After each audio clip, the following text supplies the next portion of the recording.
Welcome traders and creators to another It's That Forex Guy video, and in today's video we're going to cover the criteria that you need to be using in order to find the best broker out there. And before we get started, if you haven't yet, make sure to hit that subscribe button down below and that like button. But without further ado, let's get right into it. So the number one criteria that we need to be using in order to find a good broker, and obviously this is for our live accounts, is you want to make sure that broker is regulated.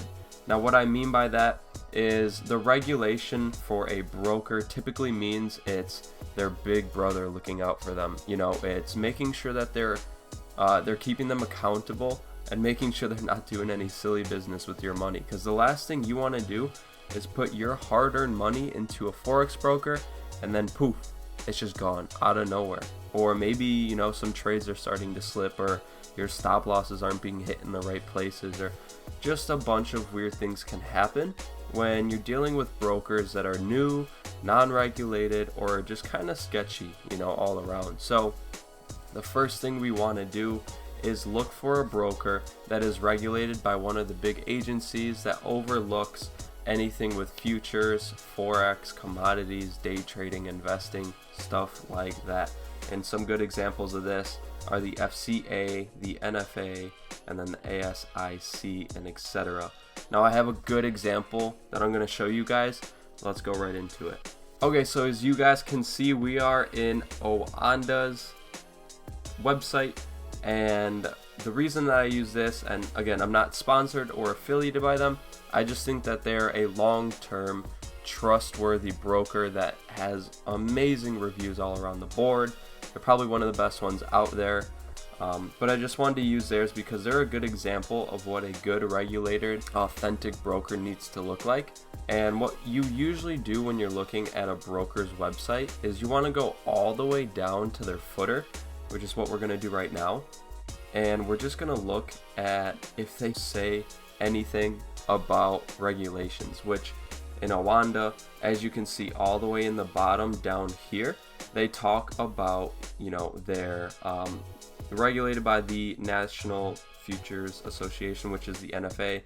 Here is their number, so if you actually want to go check if they're legitimate, you can go check on the NFA's website.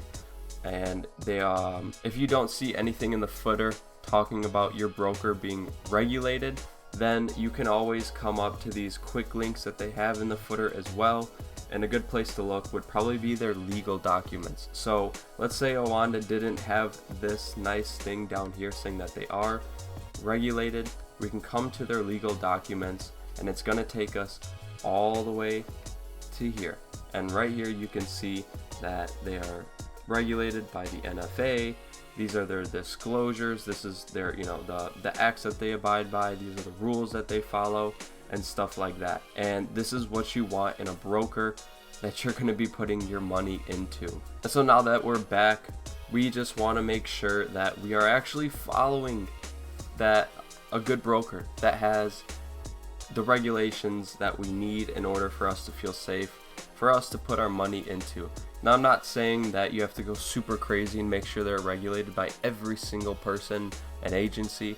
I'm just saying, if you're going to be putting a lot of money into a broker, you want to make sure that they're following the rules. If you're putting in like $100, you know, I wouldn't go with this, but you don't have to go too crazy on this stuff. You know, brokers are brokers, but just make sure you're not going with a sketchy one. But on to number two, you want to make sure that their business model is something that is for you and not against you. And what I mean by this is, how does your broker make their money? There are really there's a lot of ways, but there's two main ways that they can make money against you. The first way, which is the bad way, is that they're going to trade against you, meaning there is a conflict of interest. What I mean by this is brokers can make money by trading against you. So if you were to take a long position on a pair, they would be shorting it, hoping that you lose. And now remember, the house always wins.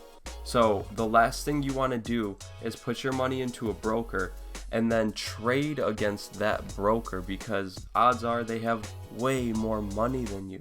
You don't want to end up like that. You don't want to end up on the B book.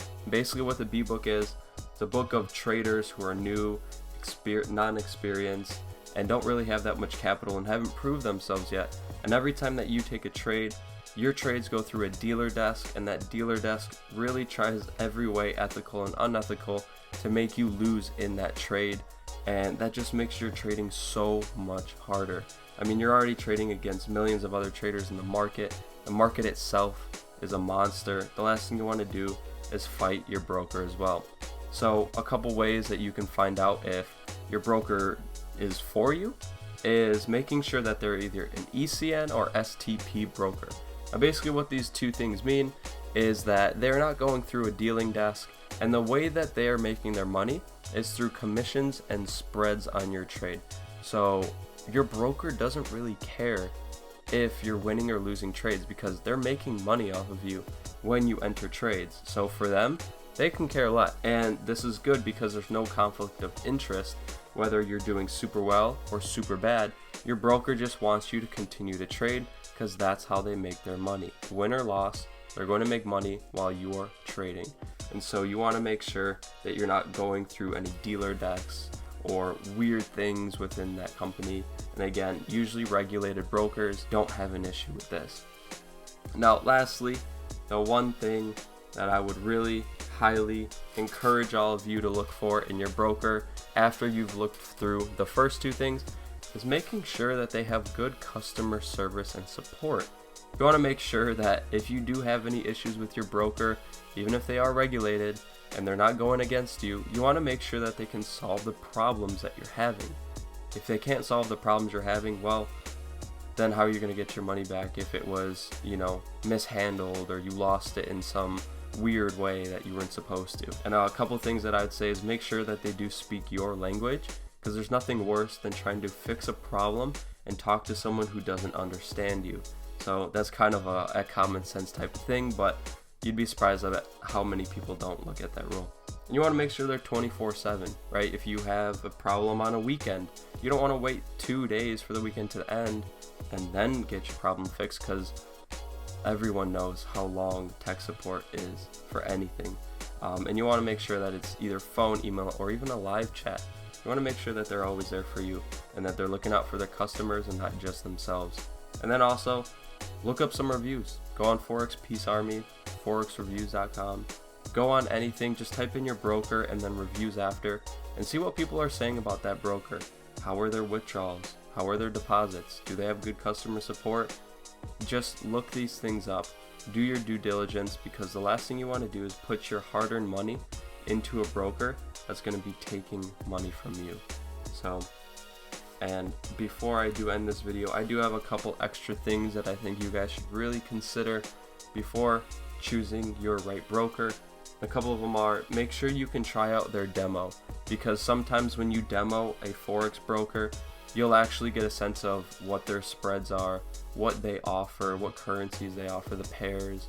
You want to make sure that they have everything you want before you actually take all your time and money and open up that live account and then realize that they don't have what you want or the spreads are way too high.